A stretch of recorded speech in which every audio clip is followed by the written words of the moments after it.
Holiday decorations and increased heating make your house more prone to fires this time of the year, but some risks could be present in your home all year long. Our Anna Huntsman explains. Anna?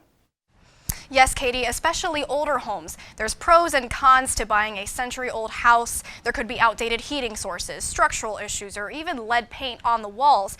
But what's going on inside those walls could be dangerous for you and your loved ones. Several homes along East William Street in Kent are over 100 years old. It was built in 1901, so it's 116 years old. But turn-of-the-century houses can have 21st century dangers. I was worried about, is our house going to burn down? Dave Carty was inspired to replace his home's old wiring after an electrical fire just down the street. Something that you just go like, I hope it doesn't happen to me.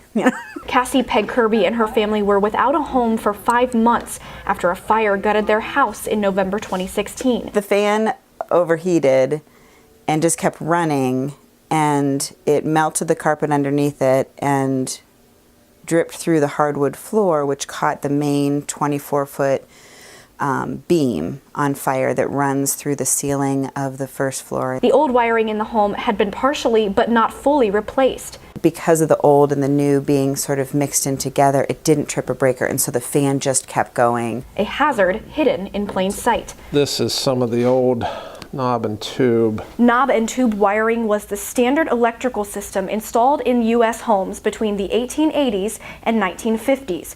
According to the Portage County Auditor, there are nearly 5,500 structures built in Kent since 1880. A little over 2,000 of those were built before 1950. This means about 37% of all structures built in Kent may have or once had this wiring. According to the National Electrical Code, it's now prohibited to be installed. There's a lot of older homes, especially in the off-campus housing that are converted into multi-units, that some of those still have that. After Carty saw the knobs and tubes in his attic, it just didn't sit right. I found really, really bad shaped the knob and tube wiring. Bare spots, laying right on wood, things like that. Knob and tube wiring is relatively safe as long as it's untouched. The issue comes with the old insulation becoming brittle over time, which can break and leave the wire exposed to anything that's around it. It just crumbles, and that's all a bare piece of wire now, and I found that all throughout the attic. That's why Carty decided to remove it. But as long as it's there and it's not disturbed, then it's actually fine. But it's once you start messing with it, it's so brittle that it just crumbles. Then you got to get rid of it. But should you remove yours? As long as the system's functioning and in place, it's safe. It's when it becomes disabled or altered for some reason that it becomes unsafe. Replacing the wiring cost Carty about $15,000 total, but for him and his family, the peace of mind is priceless. Once we finally made that last connection, disconnected the last piece, that was a really, really good feeling.